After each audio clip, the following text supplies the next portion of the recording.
ओम भगवते वासुदेवाय।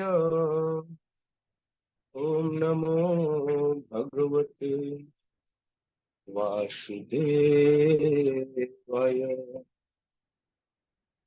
ओम अज्ञानतिमिरन्धस्य ज्ञानञ्जनशलाकया चक्षुरुन्मीलितं येन तस्मै श्री गुरवे नमः। श्री चैतन्य मनोभीष्टं स्थापितं येन भूतले स्वयं रूपः कदा मह्यं ददाति स्वपदान्तिकम्।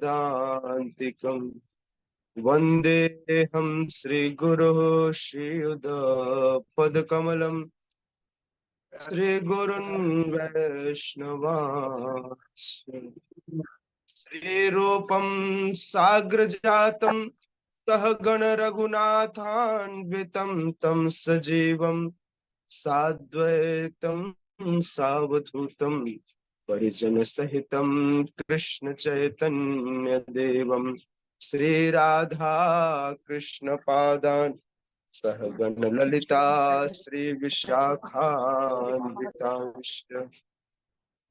नमो विष्णुपादाय कृष्णपृष्ठाय भूतले श्रीमते भक्तिवेदांत स्वामिनिति नामिने। नमस्ते सारस्वती देव गौरवाणी प्रचारिणे निर्विशेष शून्यवादी पाश्चात्य देशतारिणे। हे कृष्ण करुणा सिंधु दीन बंधु जगतपते गोपेश गोपिका कांत राधा कांत नमोस्तुते। तप्त कांचन गौरांगी राधे वृंदावनेश्वरी वृषभानुसुते देवी प्रणमामि हरिप्रिये। वाञ्छाकल्पतरुभ्यश्च कृपा सिन्धुभ्यैव च पतितानां पावनेभ्यो वैष्णवेभ्यो नमो नमः। जय श्री कृष्ण चैतन्य प्रभु नित्यानंद श्री अद्वैत गदाधर शिवासादि गौर भक्तवृंद। हरे कृष्णा कृष्ण कृष्णा हरे हरे हरे राम राम राम हरे हरे। जगत गुरु श्रील प्रभुपाद की श्रीमद् भागवत गीता यथा रूप की निताई गौर प्रेमानंदे। प्रथम अध्याय कुरुक्षेत्र के युद्ध स्थल में सैन्य निरीक्षण। हमने श्लोक क्रमांक 28 से लेकर श्लोक क्रमांक 46 तक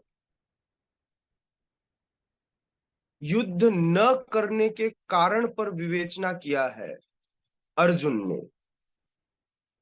28 से लेकर 46 तक प्रथम कारण श्लोक क्रमांक 28 से 30 में नजर आता है कि अर्जुन संबंधियों के प्रति बहुत करुणा दिखाते हैं और परिणाम जो होने वाला है, उनके शरीर की जो मृत्यु होने वाली है शारीरिक परिणाम के लक्षण के कारण वे बड़े डरे हुए हैं। ये पहला कारण है युद्ध न करने की इच्छा प्रकट करने का। कहते हैं मेरा शरीर थरथरा रहा है, मेरा मुख सुख रहा है, मेरे पूरे शरीर कांप रहे हैं, मेरे रोंगटे खड़े हो गए हैं, मेरी त्वचा जल रही है। हाँ, त्यक्चैव परिदह्यते, मैं अब अधिक खड़ा होने में असमर्थ हूं। न च शक्रुम अवस्थामुम, मैं अपने आप को भूल रहा हूं। भ्रवतिमम चमे मनः, सिदंतिमम गत्राणि, हाँ, मुखम च परिशुष्यति, मेरा मुख सूख रहा है। तो ये पहला कारण उन्होंने बताया कि ये संबंधियों को देखकर एक तो करुणा आ रही है, दूसरा मेरा शरीर मेरा साथ नहीं दे रहा है। शरीर के परिणामी लक्षण ये नहीं कह रहे कि मुझे युद्ध करना चाहिए। द्वितीय कारण श्लोक क्रमांक 31 से 35 में नजर आता है। कल हमने 32, 33, 34, 35 लिया था, लेकिन उसमें 31 को भी ऐड कर ले तो दूसरा कारण बनता है। दूसरा कारण यह है कि विजय से, इस महाभारत युद्ध की विजय से किसी भी प्रकार के आनंद की कोई प्राप्ति की अपेक्षा नहीं है। विजय से किसी आनंद की कोई अपेक्षा नहीं है, इसलिए मैं युद्ध नहीं करना चाहता। मुझे इसमें कोई अच्छाई नहीं दिखाई देती। इस युद्ध में मुझे अपने ही स्वजनों का वध करना पड़ेगा। मुझे राज्य का या अन्य कोई और सुख नहीं चाहिए यदि मुझे इन सबको मारना पड़े। इस तरह न च राज्यम सुखानी च, न राज्य चाहिए न सुख चाहिए यदि मुझे इनको मारना पड़े।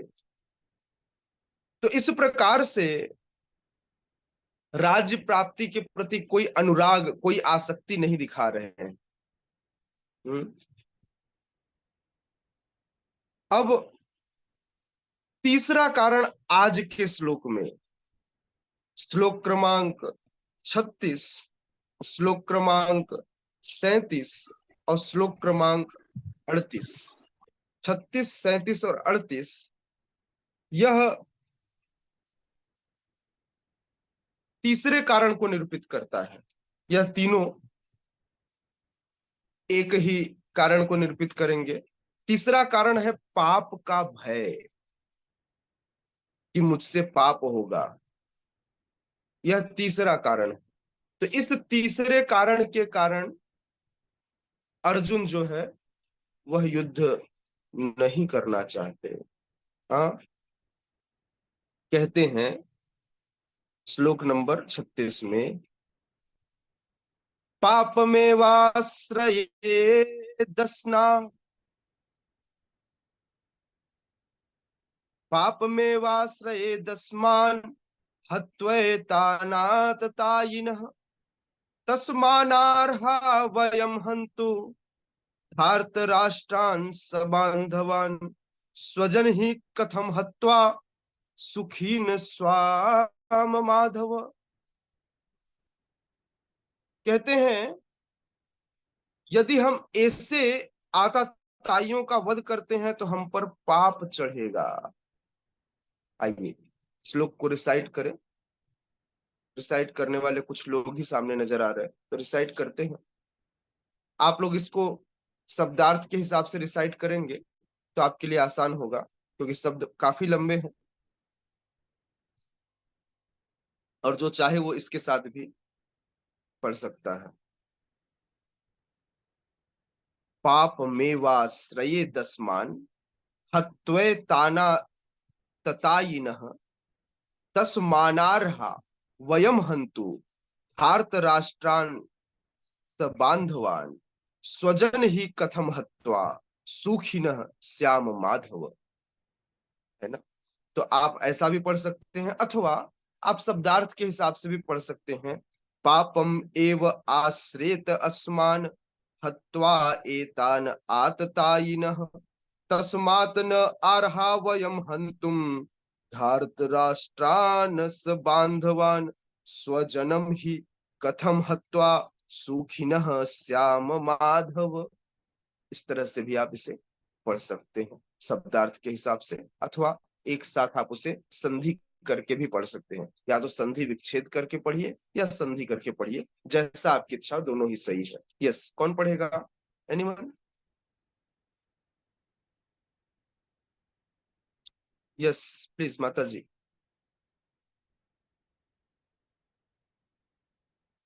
Mic on. हरे कृष्ण प्रभु जी, धन्यवाद प्रभु। पापे मेवा आश्रये दस्मान हत्वा ताना ततानीयः तस्मान् अत्राह वयं हन्तु धात्र राष्ट्रान् स बान्धवान् स्वजनं हि कथं हत्वा सुखिनः स्याम माधव। हरे Krishna. Okay, yes Prabhu ji.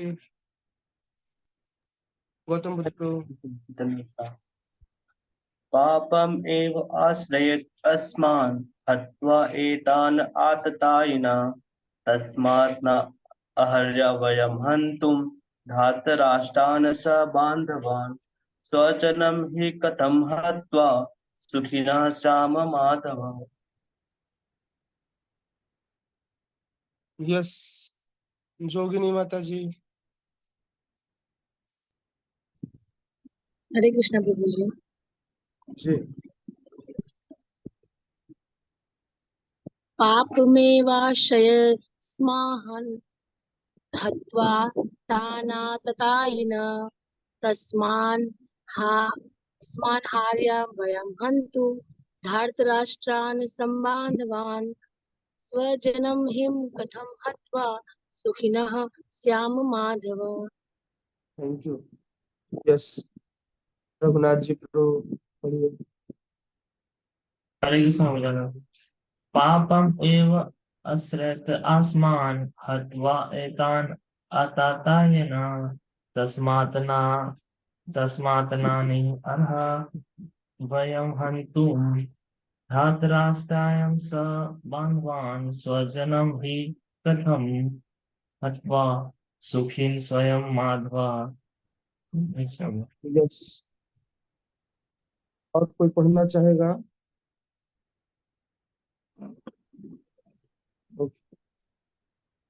Okay okay, thank you. So यहाँ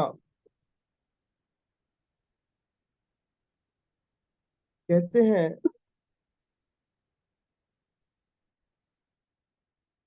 अर्जुन, कहते हैं यदि हम ऐसे आताताइयों का वध करते हैं तो हमें पाप चढ़ेगा, इसलिए भगवान यह उचित नहीं होगा कि हम धृतराष्ट्र के पुत्रों तथा उनके मित्रों का वध करें। हे लक्ष्मीपति कृष्ण, क्या कह रहे हैं? माधव, माधव अर्थात जिनके पास संपूर्ण संपन्नता हो, मतलब लक्ष्मी के पति को माधव कहते हैं। तो हे लक्ष्मीपति कृष्ण, हे माधव, इससे हमें क्या लाभ होगा और अपने ही कुटुंबियों को मारकर हम किस प्रकार से सुखी हो सकेंगे? पहले अपने तथ्य को रखते हैं यहाँ अर्जुन, और उसके बाद मत, ऐसा नहीं है कि कृष्ण किससे वो कह रहे हैं नहीं मैं नहीं करूंगा, वे जस्ट अपना मत प्रस्तुत करने के बाद प्रश्न पूछते हैं कि क्या कृष्ण आप बताइए। देखिए क्वेश्चन मार्क है, वो कह रहे हैं कि क्या इससे हमें कोई लाभ होगा। आगे कह रहे हैं कि अपने कुटुंबियों को मारकर मैं किस प्रकार से सुखी हो सकूंगा, यह भी आप मुझे बताएं कृष्ण। बहुत क्लियर इंस्ट्रक्शन है, बहुत क्लियर क्वेश्चन है, और एक एक तरीका समझ में आ रहा है कि कैसे अपने आप को प्रेजेंट कर रहे हैं अर्जुन भगवान के सामने।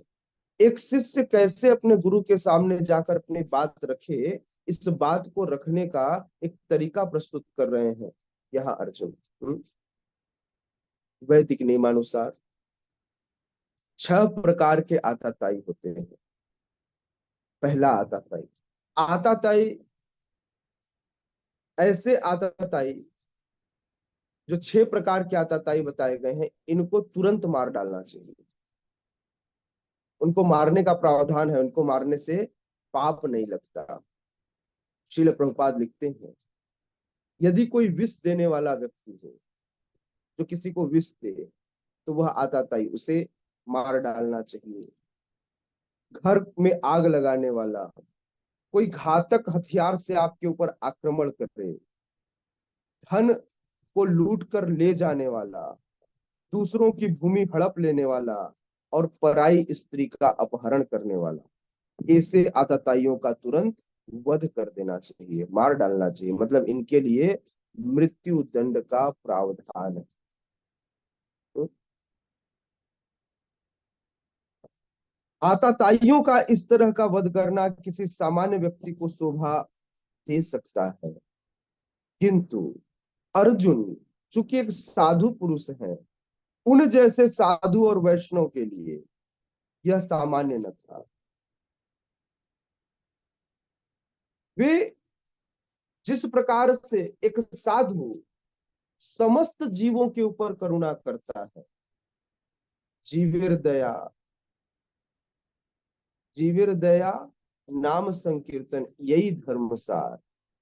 तो साधु का जीवन का एक सार है, वह सार ये है कि वह समस्त जीवों पर करुणा करता है। फिर यहाँ तो उनके संबंधी लोग हैं, यहाँ तो उनके सारे संबंधी हैं, उन्हीं के अपने परिवार के लोग हैं, उन पर करुणा कैसे ना आवे। किंतु क्षत्रिय भी था अर्जुन, और एक क्षत्रिय व्यक्ति के लिए इस प्रकार का, क्योंकि वह शासक है, वह शासन करते हैं, और एक शासक के लिए इस प्रकार की व्यवहार अनुकूल नहीं है, उपयुक्त नहीं है। क्योंकि एक शासक अपने लिए शासन नहीं करता, राजा अपने लिए नहीं जीता, वरन संपूर्ण प्रजा के लिए उसका जीवन होता। एक साधु के लिए यह व्यवहार ठीक था, लेकिन एक क्षत्रिय के लिए यह व्यवहार अच्छा नहीं। क्यों? क्योंकि यदि समाज में अराजकता फैलाने वाले, अधर्म फैलाने वाले व्यक्ति को इस प्रकार से शक्ति दिया जाए, बल दिया जाए, या उसे न मारा जाए, उसे न रोका जाए, तो कल उस अधर्म के कारण साम्राज्य का नाश हो जाएगा। श्रील प्रभुपाद लिखते हैं कि राज्य के प्रशासन के लिए उत्तरदायी व्यक्ति को साधु प्रवृत्ति का होना चाहिए। जिन व्यक्तियों को राज ऋषि कहा जाता है, ऐसे राज ऋषि जनक महाराज, ऐसे राज ऋषि युधिष्ठिर महाराज, ऐसे राज ऋषि परीक्षित महाराज, इन्हें राज ऋषि कहा गया। ये सब साधु प्रवृत्ति के लोग थे। साधु होना अलग बात है, लेकिन बुजदिल होना, कायर होना अलग बात। अवश्य गुण साधु वाला होना चाहिए। जब विश्वामित्र अपने साथ राम और लक्ष्मण को लेकर जाते हैं वन में, ताड़का आदि असुरों का वध, राक्षसियों का वध कराते हैं, बिल्कुल ऐसा नहीं था कि विश्वामित्र के पास यह क्षमता नहीं थी कि वह उन्हें मार सके, लेकिन ब्राह्मण का कुछ निहित कर्म होता है, इसलिए वह साधुवत व्यवहार करता है। और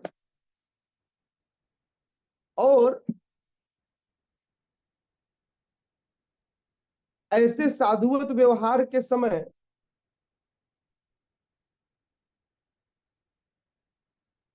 वह कुछ और नहीं करना चाहता जिससे उसकी साधना भंग हो जाए। क्योंकि साधना करने के, यज्ञ करने के कुछ नियमावली दिए जाते हैं, जहां पर नियमावली एक है हिंसा निषेध। वह हिंसा नहीं कर सकते। यदि उन्होंने उसमें हिंसा किया तो क्या होगा? हिंसा करते ही उनका यज्ञ बीच में ही खंडित हो जाएगा। तो इसलिए विश्वामित्र के पास सामर्थ्य होने के बाद भी उन्होंने अपने यज्ञ की रक्षा के लिए दो क्षत्रिय बालक, स्वयं भगवान के दो स्वरूप राम और लक्ष्मण को अपने साथ लेकर के गए।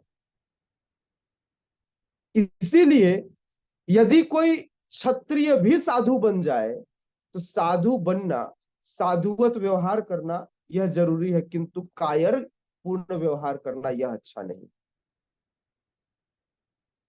जैसे सपोज आप बाहर प्रचार करने जाते हो और कोई आपको गाली दे, ओके सुन लीजिए, लेकिन कोई प्रभुपाद को गाली दे तो, कोई दूसरे वैष्णव को गाली दे तो, कोई भगवान को गाली दे तो समझना पड़ेगा कि हमें कब किसके साथ कैसा व्यवहार करना है। कायरता पूर्ण व्यवहार नहीं करना है। हर बार साधु बन जाना, यहां तक कि कोई आपको कुछ भी कहता रहे तो भी आप अननेसेसरी साधुवत व्यवहार कर रहे हो, ऐसे साधुवत व्यवहार की कोई आवश्यकता नहीं है। श्रील प्रभुपाद लिखते हैं कि भगवान राम इतने साधु थे कि आज तक लोग राम जैसा राज्य चाहते हैं। मैं भी उदाहरण राम जी का दे रहा था, मुझे नहीं पता था श्रीला प्रभुपाद भी राम राज्य की बात करेंगे, लेकिन फिर भी श्रीला प्रभुपाद लिख रहे हैं कि राम जी का गुण सदैव सदैव शांत रहने वाले, सदैव आनंद देने वाले ऐसे राम कि आज भी लोग कहते हैं वह राम राज्य कब आएगा। राम राज्य की परिकल्पना करते हैं लोग। और क्या राम जी कायर होते तो यह राम राज्य स्थापित हो पाता?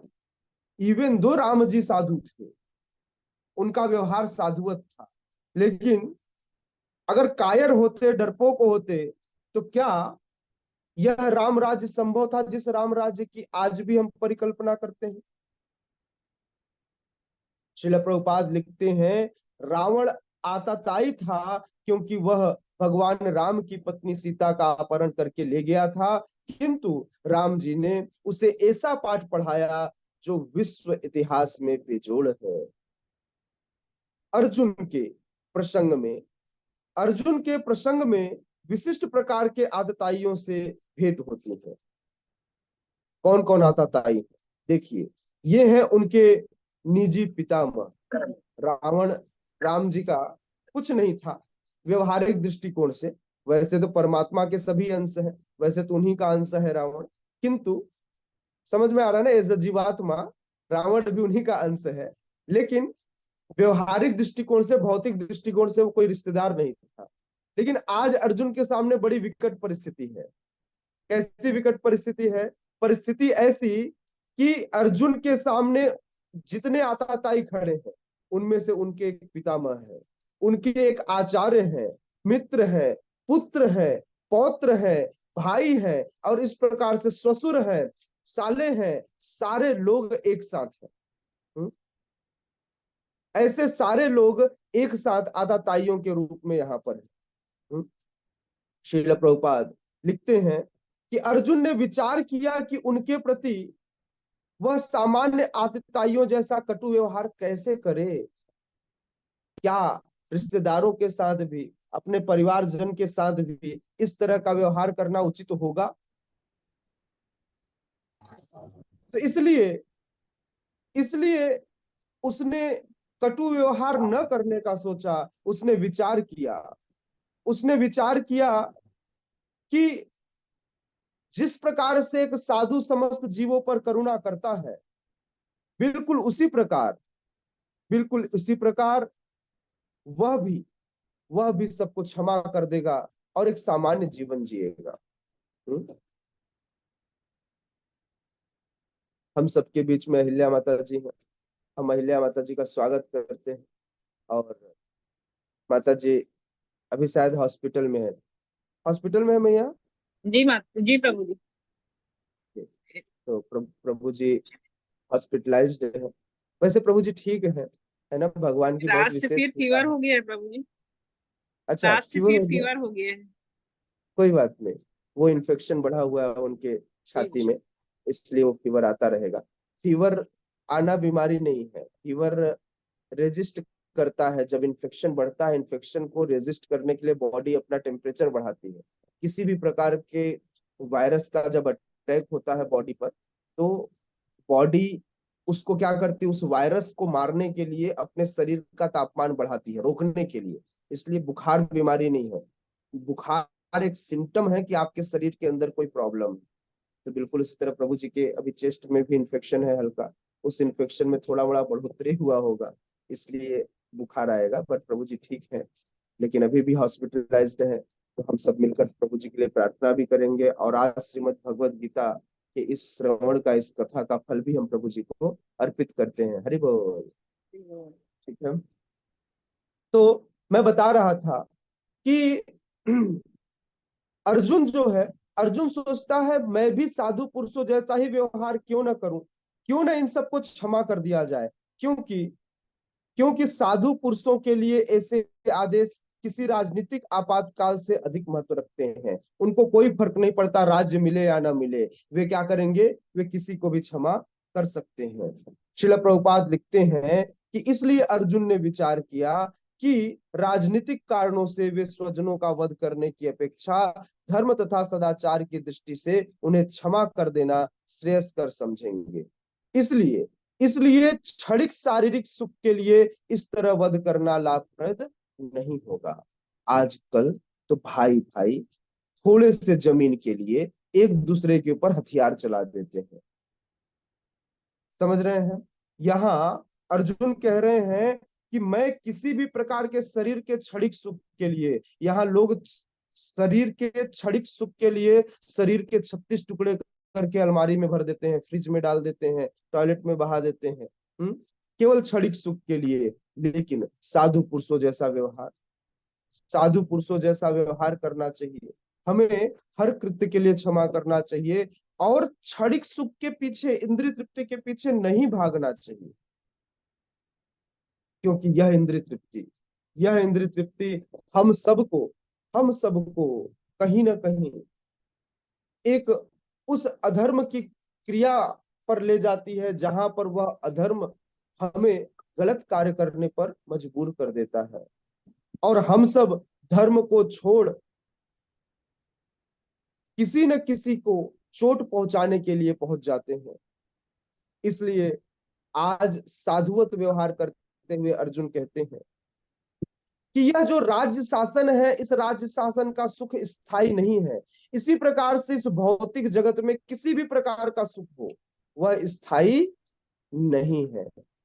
इस भौतिक जगत से प्राप्त होने वाला सुख, धन धान्य का सुख, पति पत्नी का सुख, बेटे बेटियों का सुख, किसी भी प्रकार का यदि सुख इस भौतिक जगत में है, तो इस भौतिक जगत में यह सुख जो है वह टेम्परेरी है, अस्थायी है। जब इस राज्य से, इस साम्राज्य से, इस भौतिक जगत से प्राप्त होने वाला सुख स्थायी है ही नहीं, तो फिर अर्जुन कहते हैं मैं अपने स्वजनों को क्यों मारूं, मैं अपने स्वजनों को मारकर अपने ही जीवन तथा शाश्वत मुक्ति के में संकट क्यों डालूं। क्योंकि मारूंगा, एक्शन करूंगा, तो उसका रिएक्शन भी आएगा। अर्जुन ऐसा सोच रहे हैं। अर्जुन द्वारा कृष्ण को माधव अर्थात लक्ष्मी के पति के रूप में संबोधन किया जाता है। कृष्ण को जब माधव कहते हैं, तो अर्जुन यह बताना चाहते हैं कि लक्ष्मी अर्थात संपन्नता, लक्ष्मी अर्थात सुख, लक्ष्मी अर्थात शुभदा। हे कृष्ण, आप तो लक्ष्मी के स्वामी हैं, लक्ष्मी के पति हैं, समस्त प्रकार के शुभ चीजों के लक्षण है आप, इसलिए आपका नाम माधव है। क्या क्या कृष्ण, आप मुझसे यह कार्य कराकर अनिष्ट नहीं कराएंगे? लक्ष्मी के पति के लिए क्या मुझे यह आदेश देना यह गलत नहीं होगा? क्या यह अनिष्ट नहीं होगा? इसलिए तुरंत यह याद दिलाते हैं अर्जुन कि कृष्ण, आपका नाम माधव है, आप माधव हैं, आप लक्ष्मी के पति हैं, इसलिए आपके लिए यह काम करने के लिए प्रेरित करना उचित न होगा। किंतु आप सबको पता है कि भगवान का हर एक कार्य शुभ फल को प्रदान करने वाला है। कृष्ण कभी किसी प्रकार का अनिष्ट नहीं कराते। ये तो हम मूढ़ बुद्धि हैं, हमारी ऐसी बुद्धि है कि हम यह नहीं समझ पाते। इसलिए आइए श्लोक क्रमांक 37 और 38 का भी अध्ययन करें।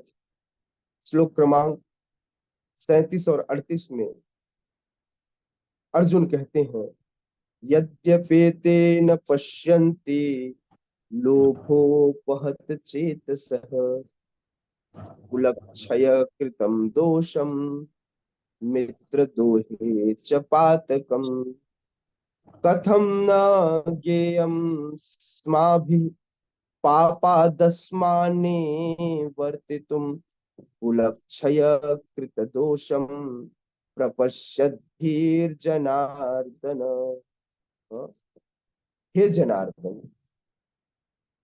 अनेकों नाम से अर्जुन भगवान श्री कृष्ण को संबोधित कर रहे हैं। कहते हैं, हे जनार्दन, यद्यपि लोभ से अभिभूत चित्त वाले ये लोग अपने परिवार को मारने, अपने मित्रों से द्रोह करने में कोई दोष नहीं देखते। क्यों क्यों नहीं देखते? तो अर्जुन बता रहे हैं, क्योंकि इनका चित्त लोभ से ढक गया है। लोभी व्यक्ति जब लोभ से उनका चित्त ढक जाता है तो उन्हें कोई भी चीज यथार्थ रूप में नहीं दिखाई देती। जैसे आंखों के ऊपर कलरफुल चश्मा लगा लिया जाए तो दुनिया रंगीन दिखाई देती। इसी प्रकार से आंखों पर लोभ का चश्मा लगा लिया गया है। किसके द्वारा? अर्जुन कह रहे हैं, ये जो बाकी लोग मेरे इर्द गिर्द चारों तरफ दिखाई दे रहे हैं, जो युद्ध करने के लिए बड़े उद्यत हैं, इन लोगों के आंखों पर चश्मा चढ़ा हुआ है। कौन सा चश्मा? लोभ का चश्मा, जिसके कारण ये एक दूसरे को मारने को तैयार है। किंतु हे मधुसूदन, हे जनार्दन, हम लोग जो परिवार के विनष्ट होने पर अपराध को देख सकते हैं, कुलक्षय कृत दोषम, मुझे तो अपने कुल के नष्ट होने में दोष दिखाई दे रहा है, तो क्या मुझे ऐसे पाप कर्मों में प्रवृत्त होना चाहिए? यह प्रश्न है। फिर से प्रश्न है, अपना कंक्लूजन नहीं दे रहे हैं अर्जुन, अभी भी प्रश्न ही पूछ रहे हैं। मैं बार बार इस बात को इसलिए आपके सामने बता रहा हूं कि कभी भी व्यक्ति को गुरु के सामने जाकर कंक्लूड नहीं करनी चाहिए, अपनी बात को बताना चाहिए और बता करके पूछना चाहिए कि बताइए, क्या जो मैं सोच रहा हूं वह गलत है? ऐसा मैं सोच रहा हूं, आप बताइए इसमें सही क्या है और गलत क्या है। कोई और रिसाइट करना चाहेगा श्लोक संख्या 37 और 38 को? रिसाइट मैं अपने लिए नहीं कराता, मैं तो इसलिए आप लोग को पढ़ने के लिए कहता हूं ताकि आप पढ़ें, तो आपको पढ़ने की एक हैबिट आए और आप बहुत अच्छे से पढ़ पाए। यस, अंकिता माता जी प्लीज। हरे कृष्ण प्रभु जी। यदि अपि एतेन पश्यन्ति लोभ अपहत चिते सह कुलक्षय कृतं दोषं मित्रं च पातकं कथं न ज्ञेयम् अस्माभिः पापत् अस्मात् निर्विहितं कुलक्षय कृतं दोषं प्रपश्यद्भिः जनार्दन। हरे कृष्ण। जैसे इस श्लोक को हमारे अंकिता माता जी ने पढ़ा, तो इसको ना, जैसे अगर आप शब्दार्थ से भी पढ़ते हैं तो इसको कैसे पढ़िए, इसको ना कुछ जगहों पर सेमीकोलन, मतलब क्या बोलते, कॉमा लगा लीजिए। जैसे पहले लाइन में यद्यपेते न पश्यन्ति, तो पश्यन्ति के बाद स्पेस दीजिए, रुकिए और आगे बढ़िए और एक लाइन को पूरा कीजिए। जैसे मान लीजिए मैं शब्दार्थ से पढ़ता तो कैसे पढ़ता? यदि अपि एते न पश्यन्ति लोभ उपहत चेतसः कुलक्षय कृतं दोषम मित्र दोहे च पातकम कथम न ज्ञेयम अस्माभिः पापावत अस्मात् निवर्तितुम कुलक्षय कृतं दोषम प्रपश्यद्भिः जनार्दन। है ना? समझ में आएगा कि कैसे आपको पढ़ना है। यस, पढ़िए। कौन पढ़ेगा? योगिनी माता जी। योगिनी माता जी, आपका नाम ना जोगिनी नहीं, आपका नाम योगिनी देवी दासी। जोगिनी देवीदास से। आपका नाम योगिनी देवी दासी। योगिनी। यस, आपको जी। ना हमारे, मैं महाराज से पूछ रहा था, अगर युगल को जुगल पढ़ा जा सकता है तो जोगिनी को योगिनी तो पढ़ा ही जा सकता है। हमारे बंगाली एसेंट में य को ज पढ़ा जाता है, जैसे यमुना को जमुना कहा जाता है, तो मैं जमुना को यमुना क्यों नहीं कह सकता? इसलिए मैं जोगिनी को योगिनी कहूंगा। अब आपकी इच्छा, आप योगिनी रहे चाहे जोगिनी रहे, नहीं, जोगिनी भी बन जोगिनी सकती मतलब है। योगिनी माता जी करूंगी। आपने बोल दिया योगिनी माता जी, चेंज माता कर जी को हम क्या बोलेंगे? आप स्पेलिंग यही लिखिए, हम पढ़ेंगे योगिनी माता जी। ठीक है, ओके, प्लीज पढ़िए। यद्यपेते न पश्यन्ति लोभोपहत चेतसः कुलक्षय कृतं दोषं मित्रदोहे च पातकम् कथं न ज्ञेयमस्माभिः पापास्मादिमिन् वितुतं कुलक्षयं कृतं दोषं प्रपश्य दिवि जनार्दन। यस माता जी, पढ़िए। हरे कृष्णा। यद्यपेयते न पश्यन्ति लोभोपहत चेतसा कुलक्षयं कृतं दोषं मित्रदोहे च पातकम् कथं न ज्ञेयास्माभिः पापादस्मान्निवर्तितं कुलक्षयं कृतं दोषं पश्यन्ति जनार्दन। हरी हरी। हरे कृष्ण। और कोई प्रैक्टिस करना चाहता है इस श्लोक का? हरे कृष्ण। यस। यदि अपि एतं न पश्यन्ति लोभ अपहत चेतसः कुलक्षय कृतं दोषं मित्रदोहे च पातकं कथं न गेहम् अस्माभिः पापतम् आस्मतन्निर्वतं तं कुलक्षय कृतं दोषं प्रपश्यन्ति जनार्दन। हरे कृष्ण। यस।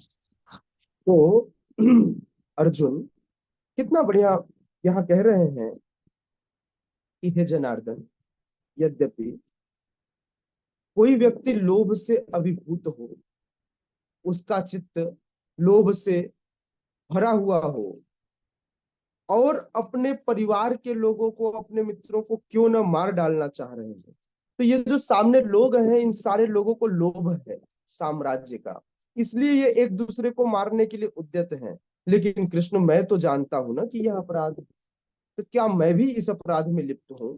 क्या यह उचित होगा? तो श्रील प्रभुपाद लिखते हैं कि क्षत्रियों से यह आशा नहीं की जाती कि वह अपने विपक्षी दल द्वारा युद्ध करने या जुआ खेलने का आमंत्रण दिए जाने पर मना करे। ऐसी अनिवार्यता में अर्जुन लड़ने से नकार नहीं सकता, क्योंकि दुर्योधन के दल ने ललकारा था। इस प्रसंग में अर्जुन ने विचार किया कि हो सकता है दूसरा पक्ष इस ललकार के परिणाम से अनभिज्ञ हो सकता है इस युद्ध के परिणाम को दूसरा पक्ष न जानता हो। जैसे मान लीजिए कि आप किसी जगह पर जा रहे हैं और उस जगह के खतरे के बारे में आपको पता हो, एक नया व्यक्ति आए, उसको उस जगह के खतरे के बारे में न पता हो, और एक व्यक्ति आपको बोले कि मैं आपको चैलेंज करता हूं कि उस जगह पे चलते हैं, लेकिन आप बोलोगे भाई मैं वहां जाऊंगा, वहां खूंखार शेर है, वह मुझे खा जाएगा, इससे अच्छा है मुझे मुझे तो पता है ना कि उस जगह की गंभीरता क्या है, उस जगह की क्या स्थिति है, वह कितना खतरनाक जगह है। बिल्कुल इसी तरह अर्जुन कह रहे हैं। अर्जुन कह रहे हैं हो सकता है सामने वाले जो व्यक्ति हैं, इन सामने वाले व्यक्तियों को यह न पता हो, लेकिन फिर भी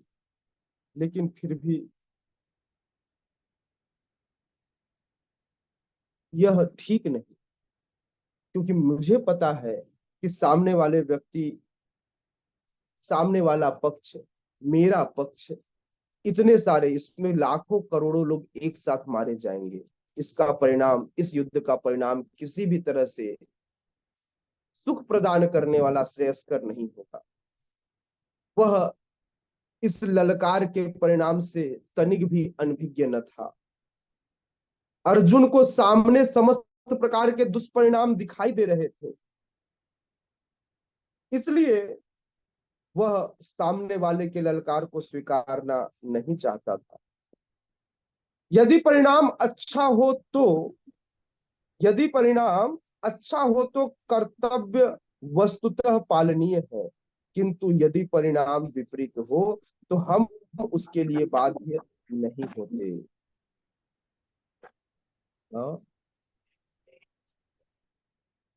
इन पक्ष और विपक्ष पर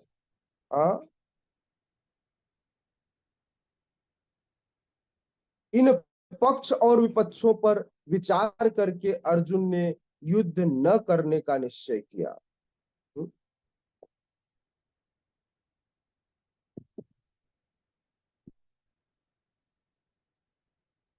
तो इसलिए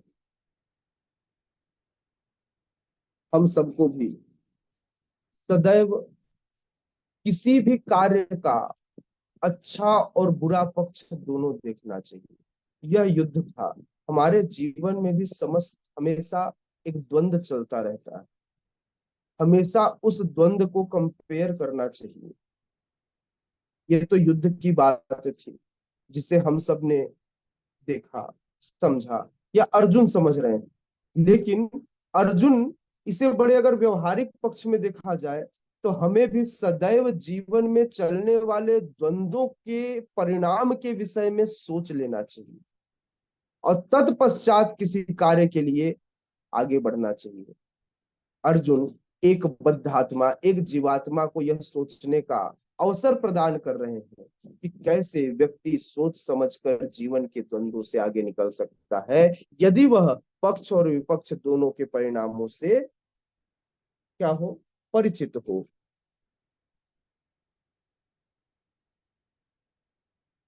परिवार को मारने या द्रोह करने में एक लालची व्यक्ति को कोई दोष नहीं दिखता,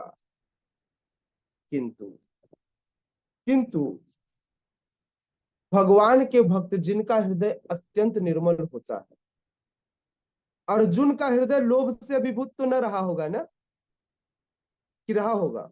वे भी लोभी रहे होंगे? नहीं, अर्जुन ने बिल्कुल व्हाइट चश्मा लगा रखा था, कोई कलरफुल चश्मा नहीं था कि उससे दुनिया रंगीन दिखाई दे रही थी। अर्जुन को सब कुछ साफ साफ दिखाई दे रहा था। क्यों? क्योंकि उनके हृदय पर भक्ति का चश्मा चढ़ा हुआ था, लोभ का नहीं, भौतिक सुख का नहीं। इसलिए इस विशेष सुख को पाने के लिए उन्होंने आध्यात्मिक सुख पाने के लिए भौतिक सुखों को त्यागने का निश्चय किया। समस्त साधुगण, आप सब देख सकते हैं, जब से आप सब भक्ति में आए होंगे, आपको पूरे संसार के जीवों के प्रति करुणा की जो इंटेंसिटी है वो पहले से ज्यादा हो गई होगी, बढ़ गई होगी। लोगों को देख के दया आता होगा, प्रभु जी अच्छा नहीं लगता, लोग फंसे रहते हैं, सब कुछ सामने दिखाई देता है फिर भी वे गलत करते हैं। जबकि अगर आपको याद ना हो तो मैं आपको याद दिला दूं, पहले हम भी वही करते थे। हम भी उसी डिस्को में जाते थे, हम भी उसी पार्टी में जाके खूब चाट चाट के खाते थे? नहीं, हमारी प्रवृत्ति भी वैसी ही थी। तो पहले हमें अपने आप पर भी दया नहीं आती थी। अब हम अपने लिए तो दयालु हैं ही, लेकिन हम जीव मात्र के लिए भी दयालु हो गए। क्या करें, साधु का गुण ही है जीवेर दया। हम्म? यह वैष्णव का गुण है।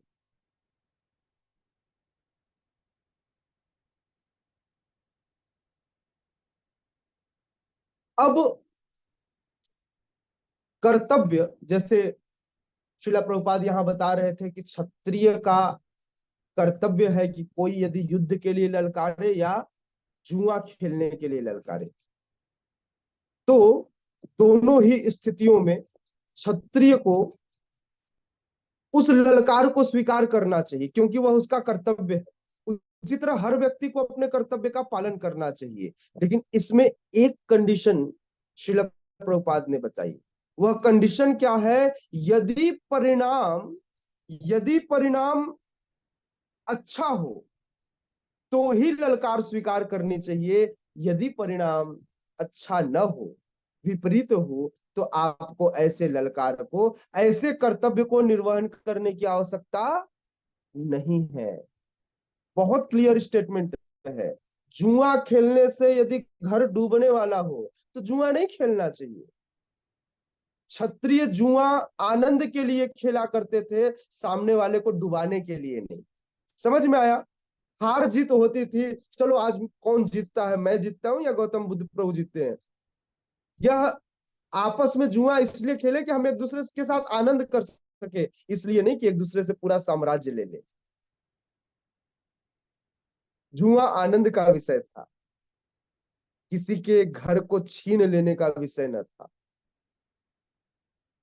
हाँ? तो इसलिए यदि विपरीत परिणाम हो तो फिर कर्तव्य पालनीय नहीं है। परिणाम जब तक अच्छा हो तभी तक उसे पालन करना चाहिए। इसलिए सदैव किसी कार्य को करने से पहले पक्ष और विपक्ष दोनों का ध्यान कर लेना चाहिए।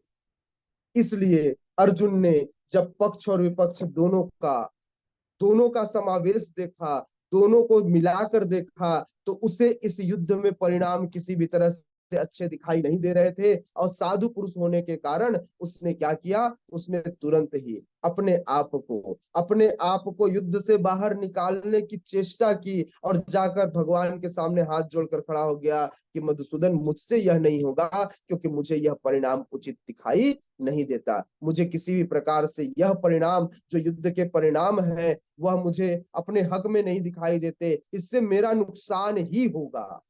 परिणाम मुझे विपरीत ही दिखाई देते हैं। युद्ध जीतना या हारने की बात नहीं कर रहे थे, वे परिणाम की बात कर रहे थे। रिजल्ट क्या आएगा? जीत हार तो एक अलग बात है, परिणाम क्या होगा युद्ध का? अनेकों नेक लाखों स्वजन एक साथ मारे जाएंगे। तो इस प्रकार से अपने साधुवत व्यवहार के कारण अर्जुन युद्ध करने को तैयार न था। जगत गुरु शील प्रभुपाद की श्रीमद् भगवत गीता यथारूप की जय। उपस्थित गौर भक्त वृंद की जय। यस, किसी का कोई प्रश्न है तो प्रश्न ले लेंगे।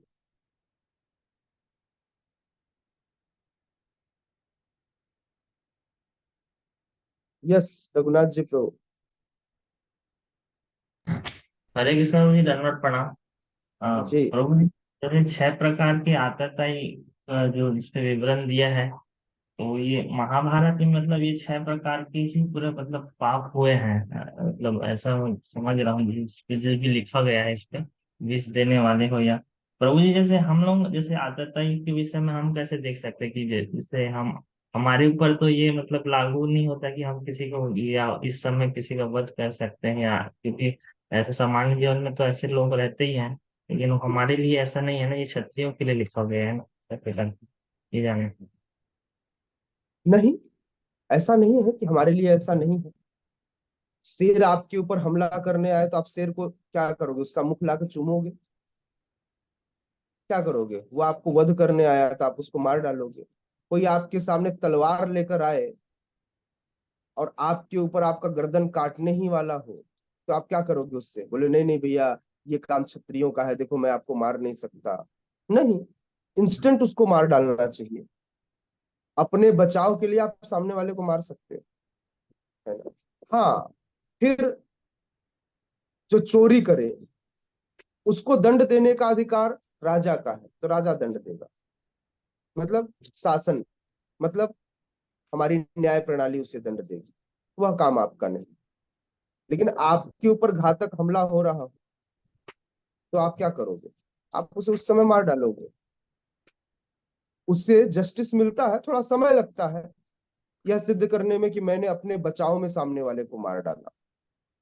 सेल्फ उसको भी डिफेंस। मतलब हमारे न्याय प्रणाली में भी यदि कोई आपको मारने आए तो आप बीच बचाव करने के लिए आप मार सकते हो, और एक्सीडेंटली आप उसके हाथ पैर में मारो, गर्दन में न मारो तो भी हो सकता है, गर्दन में भी मार दो, क्योंकि भाई उस समय थोड़ी आदमी यह सोचेगा कि कहाँ पैर है इसका, कहाँ हाथ है। उस समय एक्सीडेंटली उसने मार दिया तो भी उसे सजा नहीं होती है, वो बच जाता है। हाँ, लेकिन यह प्रूव करना पड़ता है कि मैंने जानबूझकर नहीं मारा है, मैंने तो अपने आप को बचाने के लिए यह कार्य किया है। तो आताताइयों को मारने का या दंड देने का जो अधिकार है, वह अधिकार किसके पास है? वह अधिकार क्षत्रियों के पास है, शासन के पास है, जिसको प्रशासन वर्ग कहते हैं। प्रभु जी, ठीक है। इसी में जैसे एक रहता है जो मच्छर है इत्यादि जो भी घर में परेशान करते हैं, तो उनको रिसेंटली कोई मार देता है या हमसे हो जाती है, तो वो भी इसी श्रेणी में आते हैं कि ये अगर आपने अपने घर के बाहर नाली क्यों बनवाई? बाहर गंदगी क्यों किया? घर में साफ सफाई क्यों नहीं किया? आप बच सकते थे, आपने मच्छरदानी क्यों नहीं लगाया? आपने घर से मच्छरों को भगाने का उपाय क्यों नहीं किया? तो यह गलती आपकी है, तो इसलिए मच्छरों को मारना पाप है, नहीं मारना चाहिए। किंतु कई बार कई बार यह पाप बाकी जीवों को मारने के पाप जैसा नहीं है। जैसे एक पाप है गौ हत्या, दूसरा पाप ब्राह्मण हत्या, तीसरा पाप अ, आत्महत्या। तो गो हत्या से बड़ा ब्राह्मण हत्या, ब्राह्मण हत्या से बड़ा आत्महत्या, है ना। सारे हत्या है ना।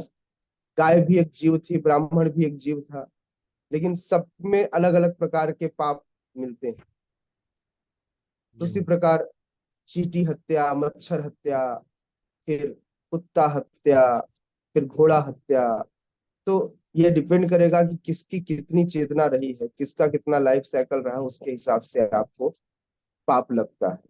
हाँ, लेकिन यह हत्या किसी भी प्रकार से आप इसे सही प्रूव नहीं कर सकते, तो इसलिए हमें प्रयास करना चाहिए कि हमें हत्या न करना पड़े। उसके लिए हमें बचाव करना चाहिए, रोकथाम करनी चाहिए, घर में प्रॉपर सफाई रखनी चाहिए, अगल बगल मच्छर न उत्पन्न हो ऐसे कार्य करने चाहिए। जी प्रभु जी, एक और क्वेश्चन। प्रभु जी, जैसे कि आताताई की जैसे लिस्ट में भीष्म पितामह भी है, फर्स्ट में ही है, तो फिर वो भी, उनको हम किस प्रकार से देख सकते हैं? भीष्म कौन? पितामह, भीष्म पितामह को भी, हाँ, उनको भी उन श्रेणी में रखा गया है। अरे, भीष्म पितामह जो भीष्म पितामह है, ऐसे कुटुंबी हैं जिनको ऐसा सोचना चाहिए कि जब पर स्त्री का संग करने के लिए लोग आतुर थे, उस समय भी भीष्म पितामह ने अधर्म करना और अधर्म को होने देना अपने आंखों के सामने, यह दोनों बराबर, मतलब किसी को मार डालना और मारते हुए देखना और विरोध न करना, दोनों का फल बराबर है, बल्कि ज्यादा बड़ा पाप है। तो ये भीष्म पितामह उन व्यक्तियों में से, उन आतताइयों में से थे जो समस्त प्रकार के अधर्म को अपने सामने होने देने के बाद भी, जब हो रहा था तब भी उन्होंने किसी प्रकार से उसे रोकने का प्रयास नहीं किया। तो इसलिए वे सारे प्रकार के आतताई हो गए। पर धन लूटने का भी, क्योंकि धन पर अधिकार युधिष्ठिर महाराज का था उस साम्राज्य पर, जिसको दुर्योधन ने लूट लिया, और लूटना लूटा किसके बल पर? भीष्म पितामह के बल पर। तो इसलिए भीष्म पितामह आताताइयों में से एक। जी। ये तो बहुत बहुत धन्यवाद प्रभु जी। हरे कृष्ण। अरे बहुत okay, thank you so much. Hare Krishna. Srimad Bhagavatam यथा रूप की, जगत गुरु श्रील प्रभुपाद की, उपस्थित गौर भक्त वृंद की जय। Thank you. हरे कृष्णा।